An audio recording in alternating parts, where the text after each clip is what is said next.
प्यारे बहनों और भाइयों, मेरा नमस्कार स्वीकारो। देखिए, आज हम आपके लिए बता रहे हैं कि तमोगुण प्रधान व्यक्ति सत्य को नहीं जान सकता है।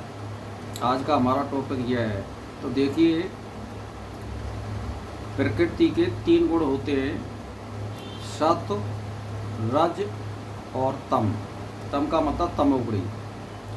तो मैं आज का जो विषय है हमारा तमोगुण वृत्ति वाला है। तो तमोगुण का मतलब होता है आदमी को आवेश आना, क्रोध आना और एकदम आवेश में आना। ये क्रोध के लक्षण है, तमोगुण के लक्षण है। अहंकार करना, ये भी तमोगुण के लक्षण है।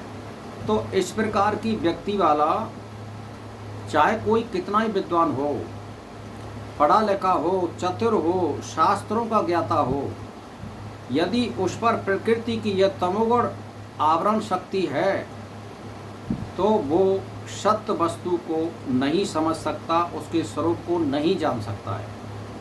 तो यहाँ में यह है कि उसके अन्य स्वरूप को ही, यानी वो असत्य को ही सत्य मानने लग जाता है। तमोगुण वृत्ति वाला सत्य को तो वो जान नहीं सकता है, और वो किसी भी तर्क व प्रमाण से उसे उसका सत्य स्वरूप नहीं समझाया जा सकता है। ऐसा तमोगुण के आवरण के कारण होता है। मान के चलिए कोई तमोगुण वृत्ति वाला आदमी है और उसको सत्य स्वरूप की आप व्याख्या करें या समझाएं तर्कों के द्वारा, तो वो आपकी बात को अंगीकार नहीं करेगा, क्योंकि उसकी जो वृत्ति है वो तमोगुण प्रधान है, और वो जिद्दी होता है, और वो हठी होता है, और वो मानने वाला नहीं है। ये तमोगुण वृत्ति वाले के लक्षण होते हैं। तो मेरा कहने का मतलब ये है कि तमोगुण शक्ति के आवरण के कारण ही मनुष्य ऐसी अभावना होती है कि वह ब्रह्म नहीं है, और साथ ही उसके विपरीत यह भावना भी होती है कि मैं शरीर हूँ।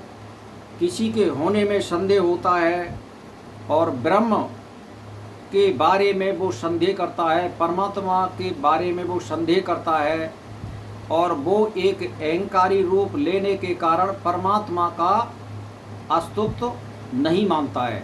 उसका मतलब यहाँ पर आ जाता है, यानी वो परमात्मा के तत्व को ही नहीं मानता है अहंकार के कारण। जैसे अहंकार के कारण कंस को भी अहंकार था, रावण को भी अहंकार था, दुर्योधन को भी अहंकार था, तो वो सत्य को नहीं मानते हैं, असंभावना कहते हैं उसे। कोई वस्तु है या नहीं, इस प्रकार का भाव उत्पन्न होना संशय है, इसे विप्रति व्यक्ति कहते हैं, यानी विप्रतिपत्ति कहते हैं। ये सब तमोगुण के आवरण के कारण होते हैं। यहाँ तक कि समस्त सृष्टि का व्यवहार भी तमोगुण शक्ति के कारण डामाडोल होता रहता है। यानी वो ये मन में सोचता है कि आज कृष्ण का भजन करूं, कल मैं राम का भजन करूं, और किसी दिन मैं हनुमान का भजन करूं, किसी दिन मैं शिव का भजन करूं, किसी दिन मैं गायत्री का जाप करूं। यानी उसका चित्त जो है चंचल होता है, डामाडोल होता है। उसको विप्रतिपत्ति कहते हैं, यानी वो असत्य को मानने वाला होता है, सत्य को वो मानता ही नहीं है, और ना उसको सत्य साक्षात्कार होता है, और ना उसकी सत्य समझ में आता है। तमोगुण वृत्ति वाले की बात बता रहा हूँ मैं।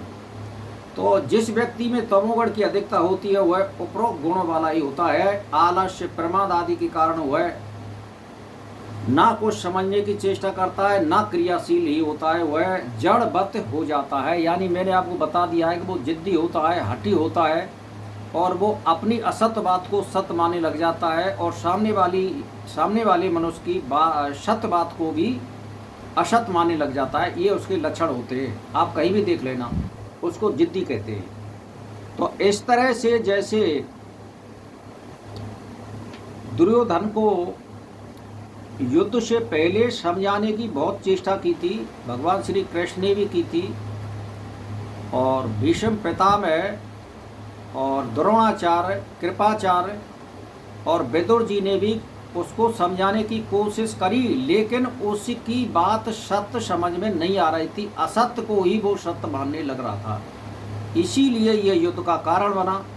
कंस की जिद के कारण ही वो मारा गया, रावण की जिद और अज्ञानता के कारण वो मारा गया, तो मेरा कहने का मतलब ये है, उन पर सत्य का कोई फर्क नहीं पड़ता है और वो अड़ी होते हैं और हटी होते हैं। इसीलिए तमोगुण वृत्ति को और क्रोध वृत्ति को छोड़िए, अहंकार को छोड़िए, सात्विक वृत्ति अपनाइए, परमात्मा की शरण में रहिए, सब कुछ मिलेगा, सत्य समझ में आएगा, असत्य को असत्य जानने लगेंगे।